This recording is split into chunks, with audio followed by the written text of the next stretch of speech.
Hi everyone, and welcome to our Building a Digital Government webcast series, where today we will be focusing on cybersecurity in the public sector. Thank you all for joining. We're thrilled to have you here today. We will have three speakers on the call with us today. First, Saj will be speaking, our cyber resilience leader will be speaking to our recent Global State of Information Security Survey results.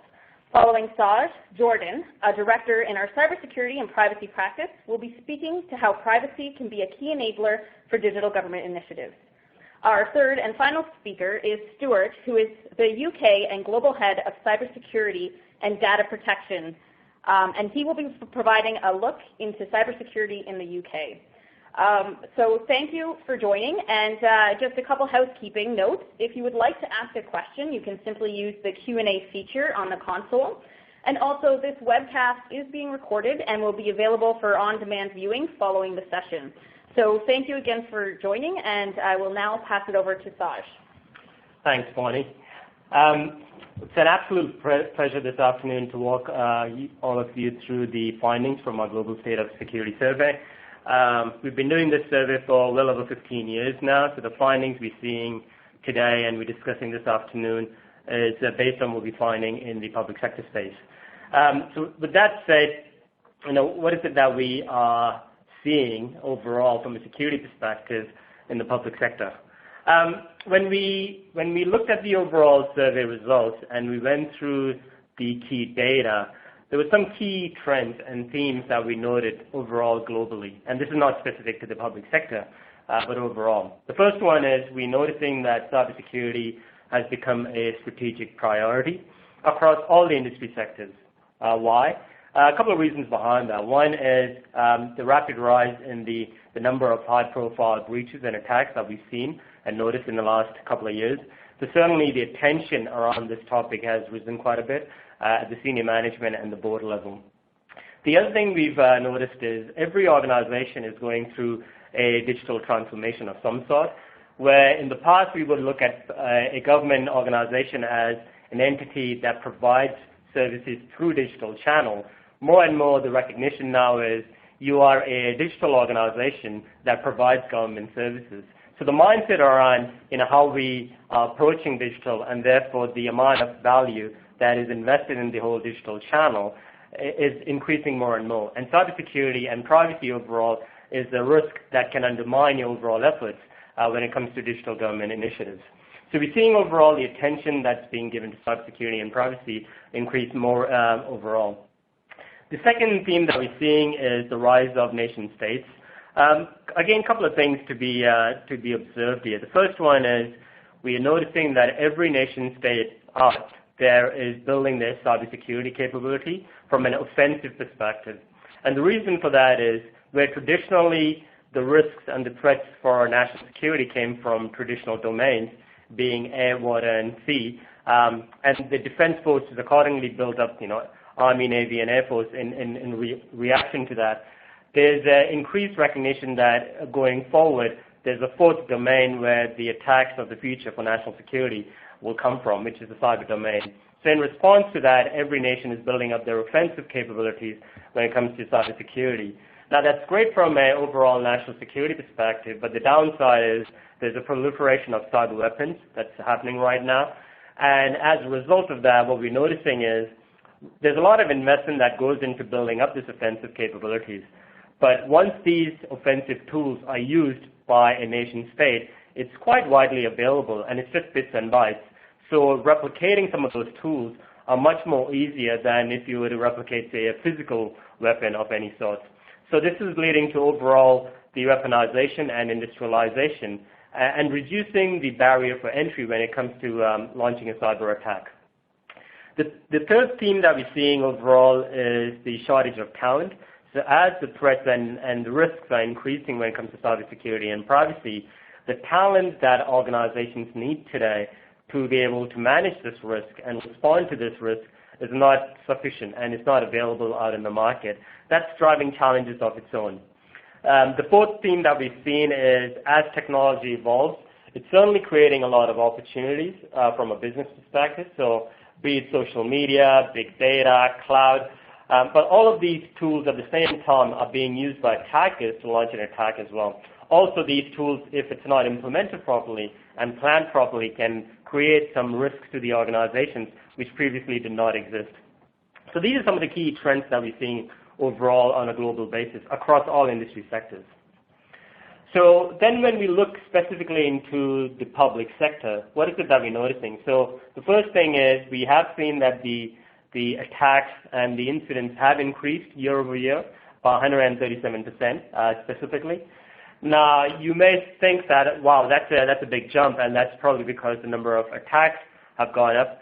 And yes, that is true. We are seeing a rise in the number of and the frequency of attacks. But on the other hand, what we're also noticing is in the public sector space, we are getting better at implementing detective mechanisms and tools and technologies. So now we have better visibility, where in the past we didn't. So it's not that the attacks were not happening in the past, it's just now we have better recognition and visibility that these attacks are happening. The second thing that we noticed was, from an incident perspective, the highest number of incidents in the public sector space were attributed to service providers. So either they were a channel or there was some sort of misconduct through the service provider channel. But overall, from an increased perspective, employees and insiders were the ones where we saw the highest amount of increase.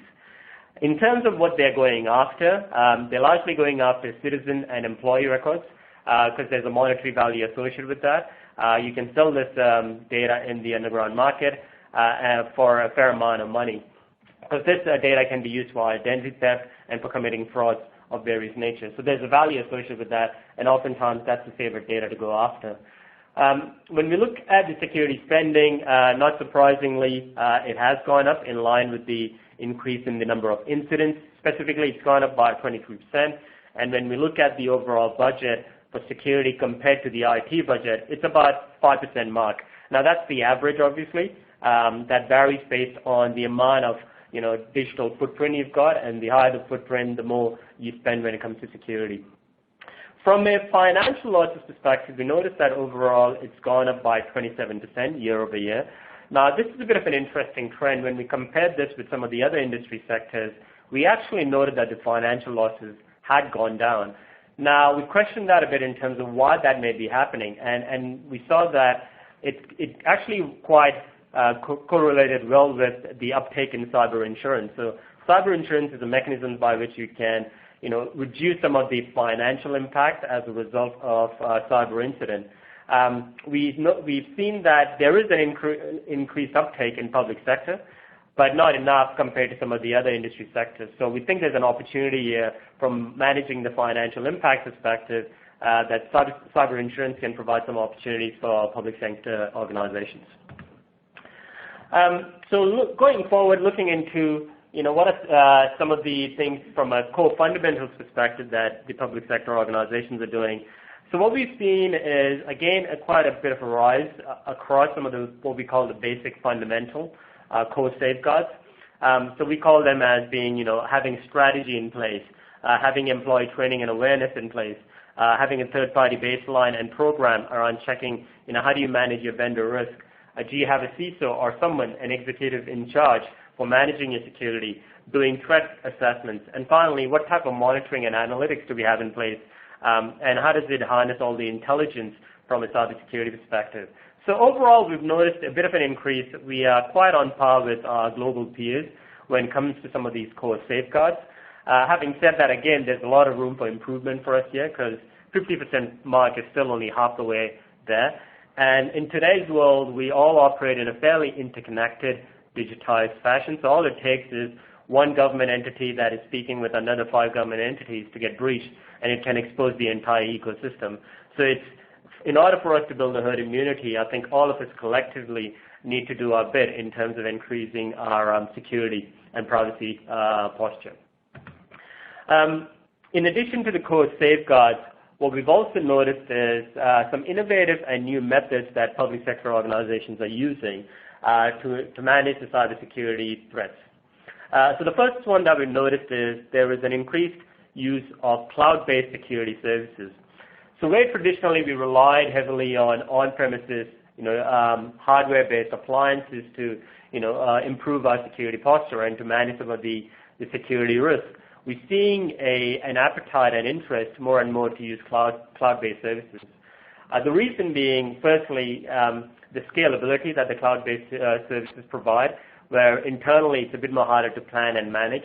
Secondly, the cost of deployment and the timeline for deployment is much faster with cloud-based security services than if you were to be using, like, say, a traditional security tools, because the amount of overhead when it comes from a procurement perspective, from change management perspective, in architecture, etc., there's a lot of overhead. So what we've noticed is oftentimes from the time you think about the idea to implement a tool or a control to when you actually deploy it, it can take well over a year. Whereas the cloud-based security services can actually fast-track that significantly. Now, obviously, it comes with opportunities and risks, so there's a fair amount of due diligence that you should do when you're thinking of a cloud-based security services. But oftentimes where we've seen increased amount of adoption has been monitoring, identity and access management, threat intelligence, endpoint protection. These are some of the areas where we're seeing more and more preference and appetite to use cloud as a way to secure or get some of the secure services. The second area that we're seeing is use of risk-based security framework. So what we've noticed globally is ISO 27001 is the standard of choice when it comes to using a framework for implementing a security program. In North America, what we've seen is NIST cybersecurity framework is the standard of choice across all industry sectors, including in the public sector. Followed by NIST, we find that the SANS top 20 controls is the choice, and followed by that is the ISF Information Security Forum standard of good practice is often referred to it as well. The key story here is, and the key message here is, it doesn't matter which framework you pick. My recommendation always is, pick a framework and use that to build your program.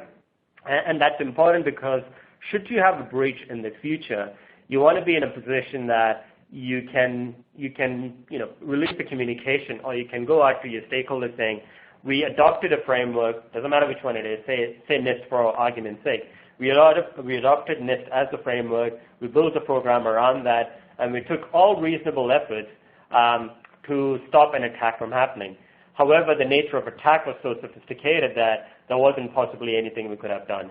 And that's the reality of the world we live in. We can't stop every attack from happening, but should a breach happen, we want to be in a position that we can demonstrate that we exercise the right amount of fiduciary duty and responsibility and had implemented a reasonable framework to defend against the cyber attacks. The next theme we saw was use of big data analytics. So big data is certainly providing value in the business world from, when it comes to generating business insights. We're seeing the same concept more and more being leveraged in the security and privacy world, from understanding the nature, are there certain breaches that are going undetected? Are there certain types of risks that may be going undetected? Now, the key with big data, obviously, is what we've seen is the organizations that do it well are ones that start small and over a period of time increase their footprint. So, pick a couple of use cases, pick a couple of set of data that you've already got within your organization, do some analytics on top of that, and then over a period of time, expand the amount of security and privacy data you've got and the nature of analytics that you can do on top of that.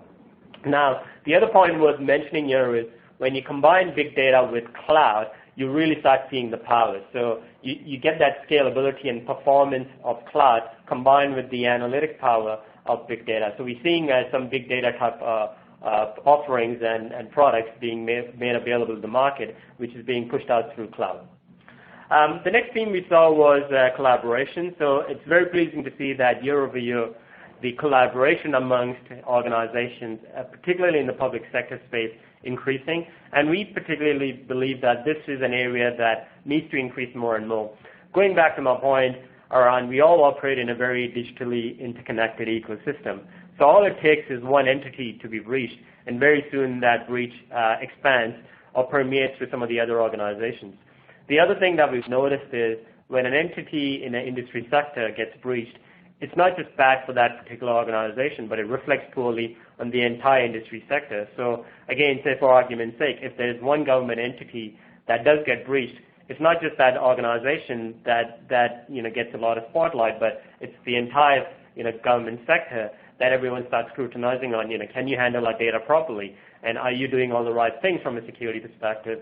So more and more there's a concept that we are operating in an interconnected world, and therefore the best way to tackle this problem is to collaborate with each other around security practices, what are the tips, and also incidents and breaches and the type of trends we may be seeing in that space. If one of us can tip off another organization around a breach, it will go a long way in helping another entity from not falling victim to the same breach. And then finally, cyber insurance. So this is certainly an area that we're seeing maturing year over year. There's a couple of different themes around this. So we're seeing that organizations are purchasing insurance from one of the existing insurance providers, but we're also seeing an interest in wanting to set up a captive. So this is whereby a set of government entities come together and they pool their money together and set up a captive. And then that way, you have a bit more control over, how the money is used, and, how do you, are there certain restrictions around what type of incidents are covered or not covered? Captive for cyber insurance is certainly something that we're seeing in public sector and also in financial services as gaining traction over the next couple of years. In terms of the areas of focus over the next year, we find that the number one priority for most public sector organizations, based on the survey results, is around monitoring. So increasingly there's a recognition that you can't stop all breaches from happening. You put in your best efforts to make sure that you're doing all the blocking and tackling, but there will be the odd chance that something will slip through. So when that happens, you want to narrow the window to pick up that incident. So if it takes you a couple of days or a day to pick up an incident versus an entire year, the amount of damage and the impact is actually quite broad. So you want to narrow that window. So the best way to do that is by increasing your monitoring capabilities in that space. The second is, how can we use cloud for improving our cybersecurity posture? From two perspectives. One is, using cloud-based security services, but also cloud in limited use cases can actually provide better protection than hosting some of the critical data in-house. Because some of the investment that's going into the cloud provider around security is much, much higher than we would as individual organizations would ever be able to invest in this. Now, data residency is certainly a concern for public sector organizations. Now, the positive news is a lot of the large cloud vendors will be opening up data center in Canada, and we see that trend continuing. So Microsoft came out, I think, earlier in the week announcing that they will be doing this, and we see other vendors coming and following suit as well. Mobile devices continues to be an attack vector across all industry sectors, and as government entities, we expose citizen services and digital services through the mobile channels. Mobile security will become increasingly critical. From an identity and access management perspective, again, there's two areas to explore here. One is for internal employees and third parties. How do we manage their access such that we only give them access to what they require access to minimize data theft and fraud? But also from a citizen services perspective, how do we provide that digital identity so that the experience is seamless from an overall digital government perspective? And finally, when it comes to compliance, every government organization that I've spoken to, privacy is top of their mind in terms of how we consider privacy into the overall government initiatives and projects that we've got running. Because our experience has been the entities that plan upfront for this often do well in the long term. If it's more of an afterthought, then it requires a lot of reworking of your plan and strategy and architecture if it's not thought through properly. So that said, quick polling question for the audience to see if everyone's still online and engaged. So the question is, what are the key priorities for your organization in 2016?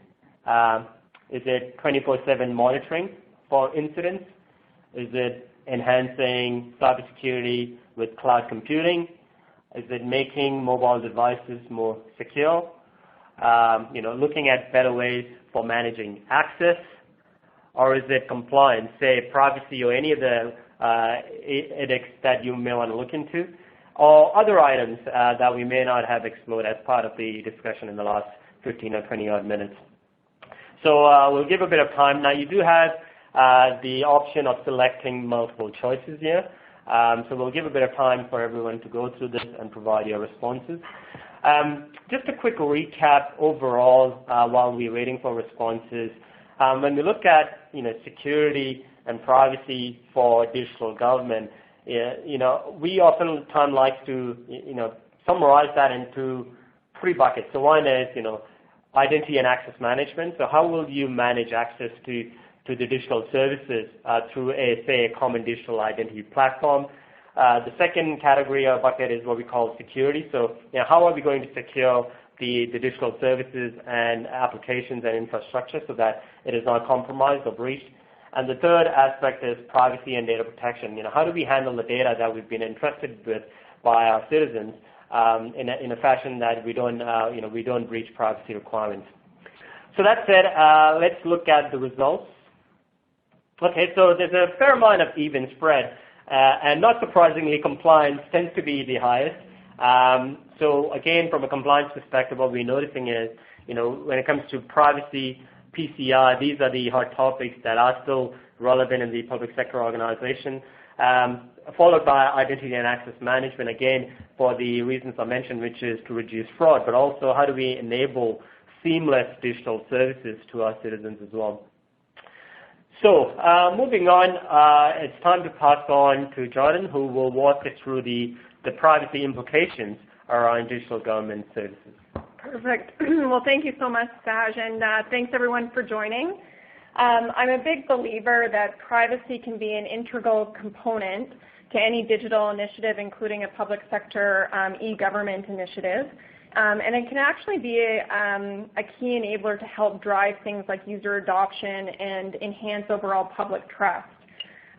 So that's a bit of how I want to frame the discussion for today. But to level set, when we talk about privacy, we are talking about the protection of personal information.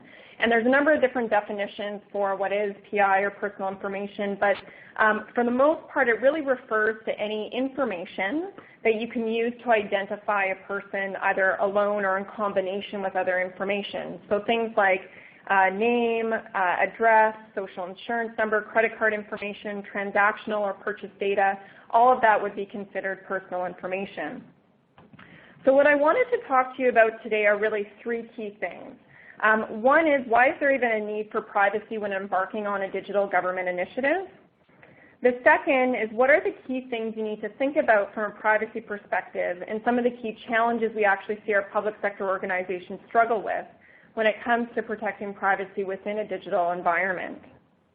And the third thing that I want to talk about today is, what are the key steps that we recommend you take in order to address some of these challenges and move forward with protecting digital privacy for any of your initiatives. But before we start, I just wanted to get an initial pulse on your thoughts. So another polling question to see that you're engaged as well. So from your perspective, and what do you think when it comes to how many Canadians are actually confident that their digital information will be protected by the government? Is it 30% of Canadians? 50% of Canadians? Do you think 65% of Canadians are confident their digital information will be protected by the government? Or do you think it's 80%? So we'll give you some opportunities to put in your response and your guesses. But just by way of background, so this statistic actually comes from the Office of the Privacy Commissioner of Canada, who's the regulator responsible for protecting the privacy of Canadians. And the Office of the Privacy Commissioner of Canada completed a public opinion survey on Canadians when it comes to privacy in order to explore general Canadians' awareness, understanding, and overall perceptions of privacy-related issues. So let's see everybody's responses. So 30% believe that, or 30% of Canadians are confident that their digital information will be protected. So that's not, most people's answer is not a lot of confidence I can take just from the overall polling.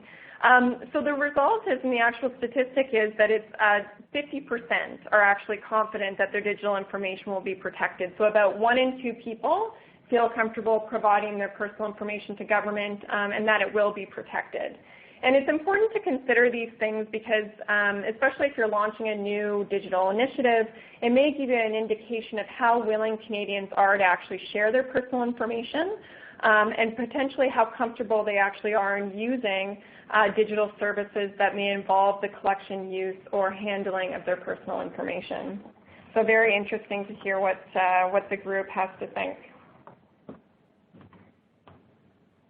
So moving on, so why is there even a need to protect privacy when we're moving to a digital initiative? So really we see 4 key reasons. The first is to comply with privacy laws. And I think to Saj's point, one of the biggest drivers, at least what the group had mentioned, is just that compliance with laws. So in Canada, from a privacy perspective, we operate within a pretty complex web of privacy laws and obligations. Application of these laws really depend on the industry that you're from, whether you're public versus private sector, the type of personal information you're handling, whether it's personal health information, employee data, or otherwise, as well as whether you operate at the federal or provincial level. And these laws really dictate what information you can collect, for what purposes you can collect that information, how you can share that information with other groups or even across ministries as an example, and what you really need to do in order to protect it. So one of the key reasons for needing to protect privacy is, quite simply to comply with these privacy laws. But that's definitely not the only reason. A second reason is to help secure stakeholder buy-in. So for any, large government initiative, there's tons of different stakeholders that are involved. You've got various ministries or government programs who may be involved in the rollout of a digital platform, primary users of the service, citizens, the public, even privacy commissioners. These are all considered stakeholders as part of any sort of e-government or digital initiative. And it's important to address privacy in order to allay any concerns that those stakeholders may have, particularly over how information may be collected or handled or even shared across different parties. And I have to say I've been a part of a number of different digital initiatives where privacy was actually not considered up front. And it actually became the #1 barrier to stakeholder adoption and buy-in and actually delayed the project or actually completely stifled the project altogether. But once we actually went in there and completed a privacy impact assessment, it was evident that really privacy wasn't the underlying issue. There was another issue at stake, and it could have been things like poor stakeholder engagement. So it's important to secure that stakeholder buy-in. Privacy is one way, and allaying any concerns that stakeholders may have about privacy is an important piece of securing that stakeholder buy-in. And of course, that can give rise to the success of your project, ensuring that you're staying on cost, on time, on budget, as well as it can enhance overall user adoption. So the third reason for protecting privacy is just to protect overall public interest. So a balance needs to be struck between legitimate information needs of government to provide services, as well as an individual's right to privacy. So by protecting privacy, you're helping to protect the public's interest that their individual privacy is then being protected. So the fourth reason, and sometimes it's not a hugely considered reason, but it's important to protect privacy so that you can actually leverage the data assets that you have. Many public sector organizations and ministries want to use data to understand who their users are, how their services are being used, evaluate the effectiveness of their programs, to ultimately improve quality and services delivered to the public and citizens. And having access to data and using it is really key to unlocking a lot of the answers to those sorts of questions. And there are even some government organizations and Crown Corps that are looking at generating new revenue streams and offering new services by leveraging the data that they have. And so if you're able to appropriately protect that data, you can actually leverage that data in some pretty new and innovative ways, while at the same time mitigating any risk of noncompliance or potential concern coming from the public. So those are really the 4 key reasons why we see a need for protecting privacy. Now that we've talked about why it's important, how do you actually go about protecting privacy? So despite the patchwork of privacy laws, all Canadian privacy laws for the most part are based on the 10 privacy principles that you see here. I'm not going to go into each one of these in detail, but just to give you a general sense of things that you'll need to consider before embarking on a digital initiative are things like, will you be identifying to the customer or to citizens why you're collecting their personal information? Are you limiting the information that you're collecting to only that information you need in order to provide those services? What sort of safeguards will you have in place from an administrative, technical, and physical perspective in order to protect that information? And what's also interesting is all the privacy laws across Canada actually give individuals a right to request access to a record of the personal information an organization may have about them. So if you are looking at embarking on a new initiative, a digital platform as an example, how can you actually ensure that you'll facilitate the ability for that individual to request access to their record and actually provide that record upon request? So those are some of the things that you'll want to think about before embarking on a digital initiative. But what I want to do is also dive in specifically into some of the things that we're seeing our government and public sector organizations consider upfront when they are moving towards a digital initiative. And these are some of the recurring questions that we see coming up from our clients. So the first major privacy-related question we see come up for any new sort of large IT implementation or digital platform from a public sector perspective is, do you have the legal authority for the data sharing? So public sector privacy laws across Canada identify specific reasons for why you can actually collect, use, and share personal information. So for any initiative, you really need to identify the specific legal authority under the law that permits your contemplated data flows or the way that you're planning to collect, use, and share personal information. And this is really important to do up front because you don't want to move forward with your plans and then look back to say, we actually can't do this contemplated data flow because we don't have the appropriate legal authority under the respective privacy law. So that's one of really the big core questions that we see coming up. The second is whether or not you're balancing the individual right to privacy with the government's legitimate information needs. And this is typically a question that privacy commissioners will start to ask of these sorts of initiatives, and they tend to be particularly interested in this question. So ensuring that you're limiting collection and use of the information and even sharing of that information will really help ensure that you're using information in a proportional and consistent way. The third major question that we see coming up is how will you safeguard the data and protect it against inappropriate access as well as unintended data linkages. There have been several examples where there have been some concerns about employees inappropriately accessing the personal information of citizens through some sort of online records.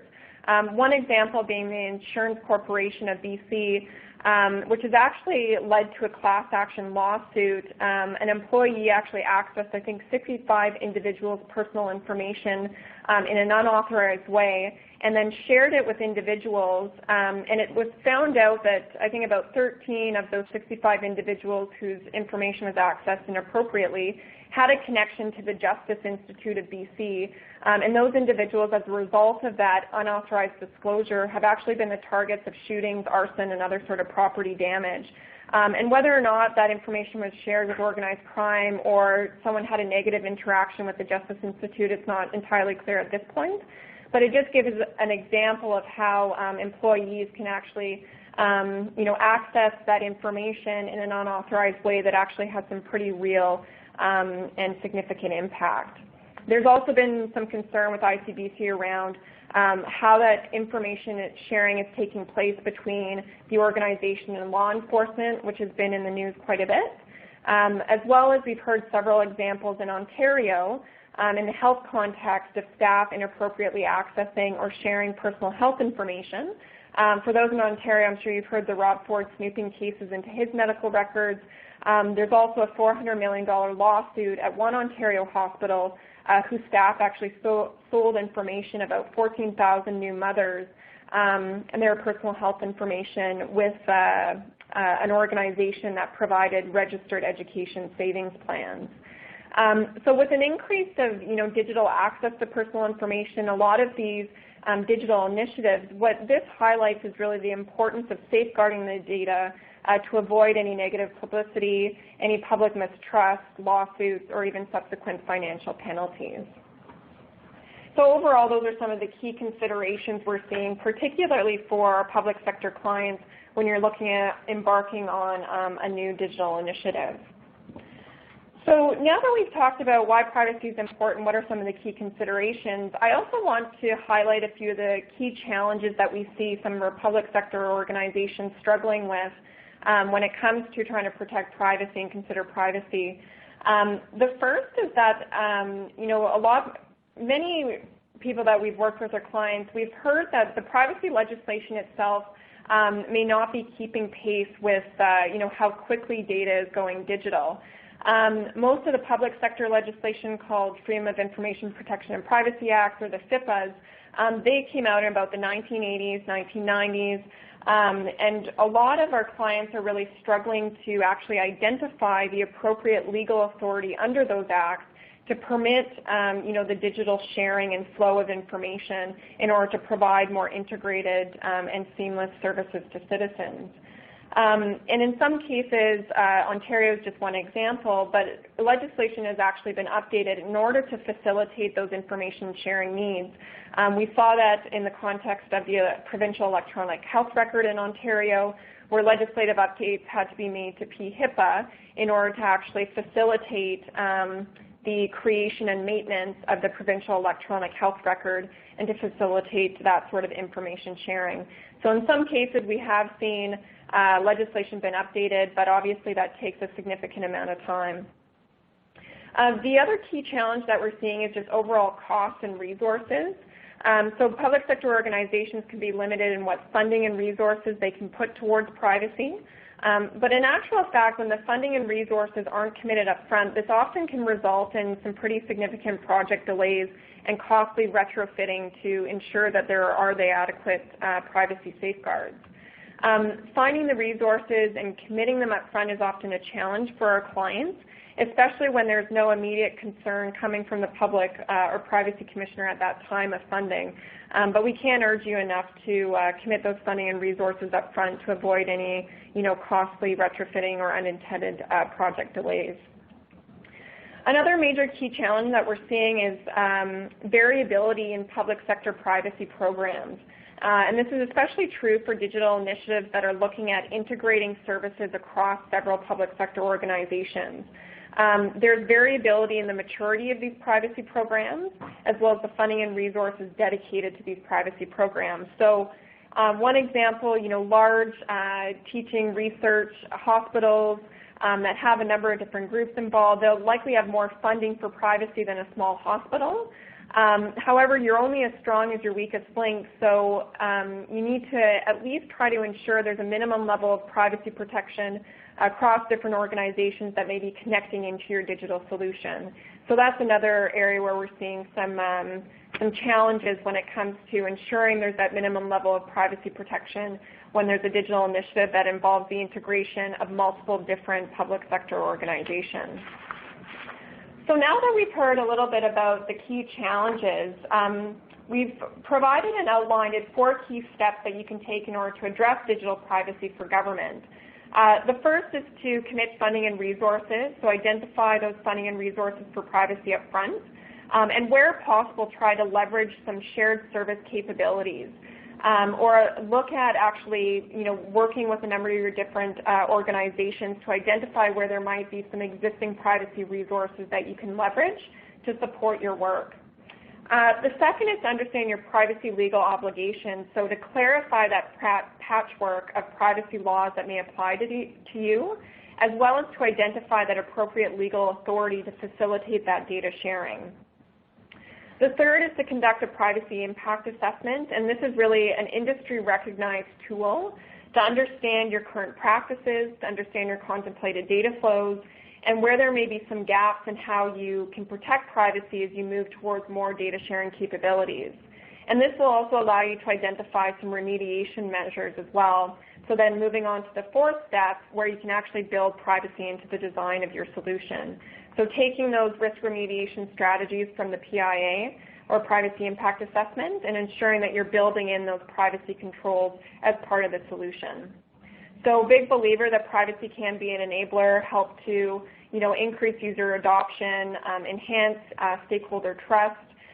But if you're not able to consider it up front, it can actually be a significant barrier to trying to move forward with some pretty important digital initiatives. So with that, I'm going to pass it on to Stuart Room, who's our global privacy guru. He's a partner at PwC Legal in the UK and the global head of cybersecurity and data protection law. And he'll talk to you a little bit about the UK experience. Thanks ever so much, Jordan. So I hope you can all hear me. And I don't know whether you really need to have a UK experience, because the UK has just announced who our new Information Commissioner is. And it's the Canadian Commissioner for British Columbia. So there you go, you guys rule the roost. Anyway, on to the more serious and pressing topic of data privacy in the UK. So what's this diagram all about? Echoing the previous comments about understanding the legal framework, what I've tried to do here on this slide is simply make the point that public authorities in the UK are grappling with data privacy obligations arising from a multitude of different legal areas. And this creates complexity in the minds of public sector workers, government officials. The more law that you overlay on a topic, the greater the perceived barriers are to execution of a particular project. So what we've got here in this diagram is human rights legislation. So we have the European Convention on Human Rights. That's going to apply to digital projects supported by data protection law. So data protection law is not just about the right to privacy, it's about all fundamental rights and freedoms. But perhaps more interestingly than that is the idea that public authorities in the UK have particular legal principles that can determine the extent of the powers that they have and how they can be operated. So we call that the vires of a public authority. That's the legal concept. So if a public authority does not have the vires to undertake a particular project, the data protection regime and the human rights regime is not going to help them. So putting it differently, if you were to be bothered looking at the Data Protection Act, the UK legislation, you'll see that the first data protection principle talks about fair and lawful processing, and the EC directive from which it's taken talks about fair, lawful and legitimate processing. The idea of lawful processing is referring in the public sector to this idea of vires. So all because you may be complying with the data protection principles does not mean that it is lawful to process personal data if the public authority does not have a legal right to do the activity that it was undertaking or wants to undertake. And then we have these wider obligations, these obligations that flow out from principles of equity, so the duty of confidence and common law duties such as the law of tort and the law of contract. So we have a very complex legal space. Complexity breeds confusion. Confusion creates a drag, and that has an impact on digital projects. So the big learning lesson that we have in the UK is you've got to be able to strip it down to the essence of rights, obligations, as soon as you possibly can to get a build going in the right direction. So moving from the airy-fairy stuff into a little bit more concrete, what I've got on this slide are two significant regulatory codes of conduct that would apply to a public sector digital project involving the use of personal data. So the UK Data Protection Act, the main legislation, allows the regulator, who will be a Canadian person soon, to issue codes of practice about how data protection, data processing should be done. And the two key codes of practice for public sector projects are going to be the Data Sharing Code of Practice and the Privacy Impact Assessments Code of Practice. So you saw on the previous speaker's slide the idea of doing PIAs. In this country, a PIA is an expected statutory obligation arising out of the regulatory scheme and the Code of Practice powers that the Data Protection Act contains. So what does this stuff actually require an entity to do? Well, it goes into traditional data protection architecture ideas and traditional data protection principles ideas. So if we were to look at the totality of data protection, data privacy, we see the architecture stuff and the principle stuff, and you'd recognize architecture as having a vision, a strategy, and structures for data privacy in a digital project, and your structures would be about roles and responsibility, governance, registers, controls, all the way through to some kind of audit cycle, remediation cycle, and other things like that. The principles are the things we recognize as, the quality principles, for instance, so accuracy, security. So the codes of practice require the entity to have a full grip on these idea of architecture and principles. So the way the PIA code of practice works is essentially an expectation for the public sector that they should be able to describe all acts that they're performing on or towards personal information, personal data, and they should be able to show an intelligent form of risk assessment, impact assessment around the digital project. And if that's done, then we should get home and dry, which is at least the theory. But the problem is that the public sector in the UK has really experienced a number of data protection catastrophes, if you like, around the impacts of the activities. Now, I put on here some historic ideas because I didn't want to get involved with more recent matters that of course have political overtones. So I put this idea of the contact point database. Now, what happened here is sadly that there was the murder of two school children in England that led to a public inquiry, and the public inquiry said that we should be making more intelligent decisions about child welfare in this country. And that led to the development of something called the Contact Point Database.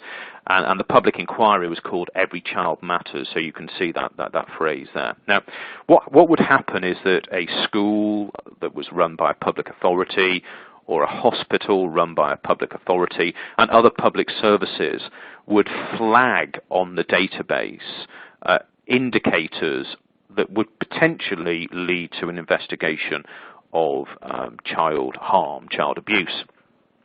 But the problem with this database hadn't been really thought through is that minor indicators that could also be indicators of something completely unconnected with child abuse would create sufficient number of flags on the database that would launch an investigation and create terrible trouble, such as the taking of children away from their parents and the destruction of family life.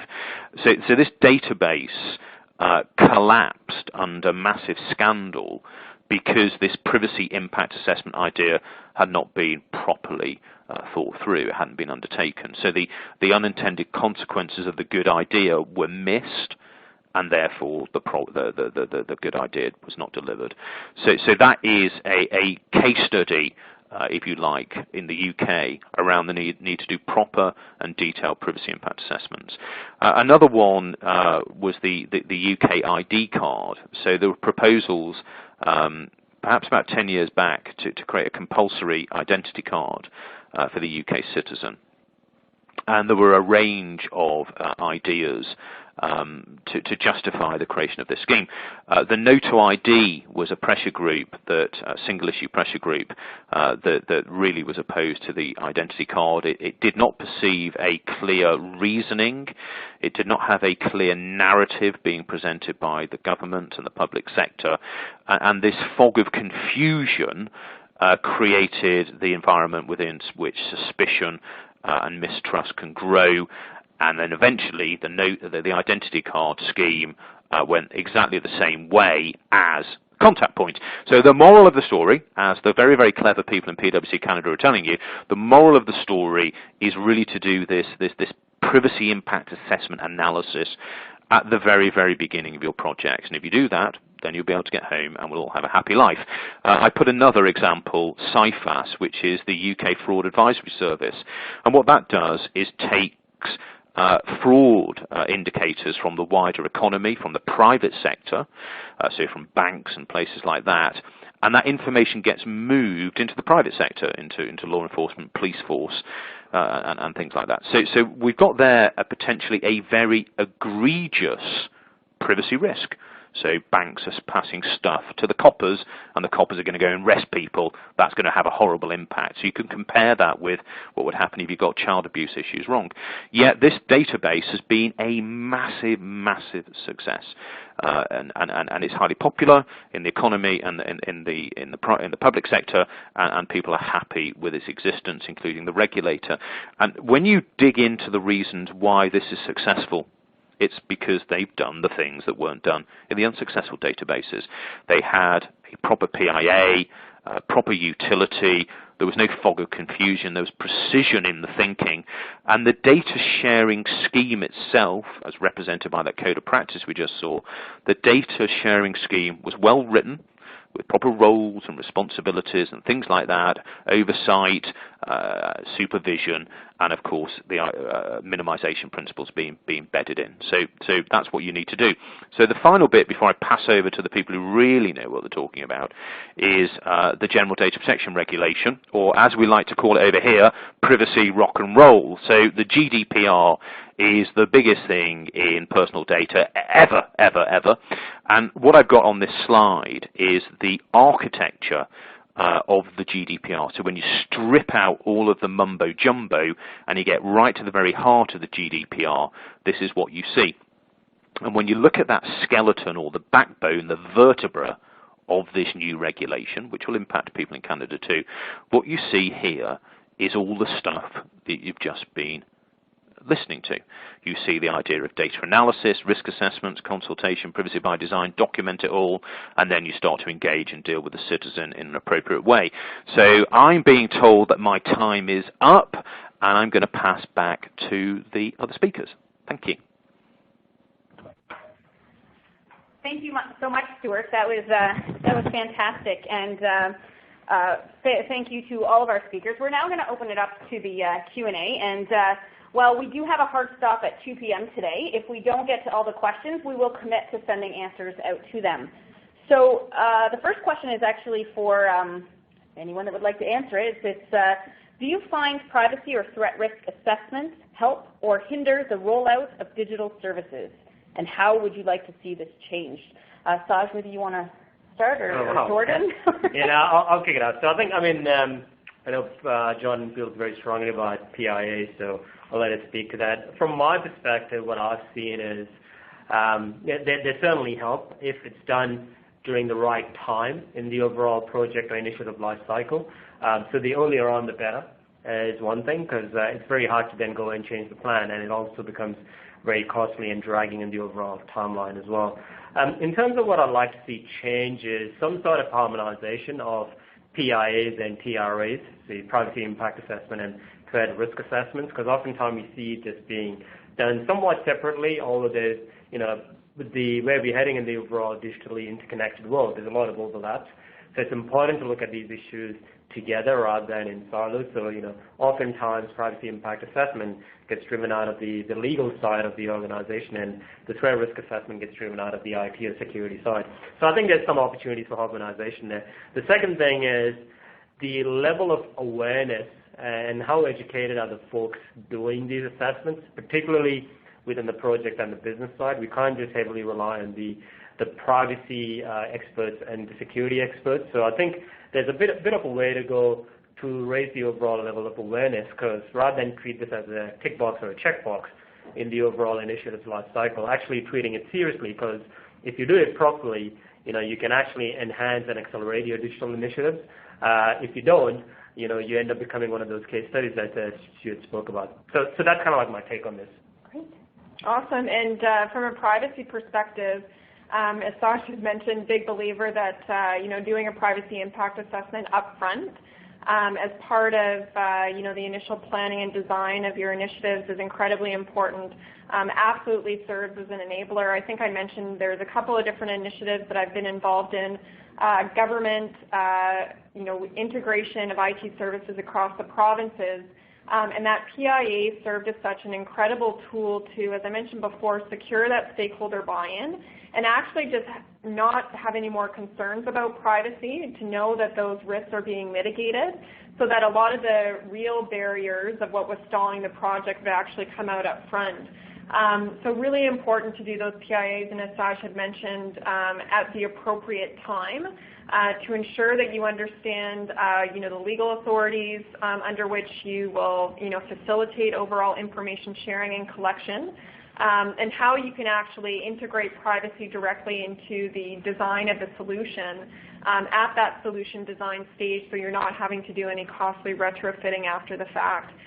So big believer in that, and I've seen the ramifications of those, large government provincial initiatives where there weren't PIAs completed up front. They're progressing very smoothly along their project timelines, and unfortunately, those get stalled, and that's the time typically where we get involved, fortunately or unfortunately. In terms of what we could see changed, I've seen a lot of organizations that rely heavily on PIAs, particularly those that are handling a lot of very sensitive personal information or personal health information.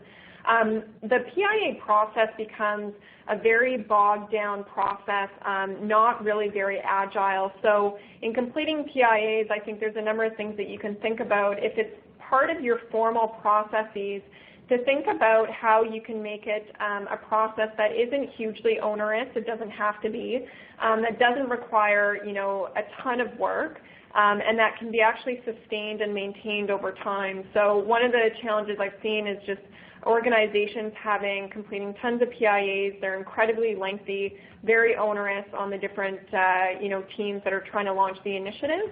And just to think very critically about what information needs to be in that PIA and how you can create more of an agile PIA process to ensure that you're enabling the overall solution rather than being a barrier and requiring a ton of time in order to complete those. And it is possible.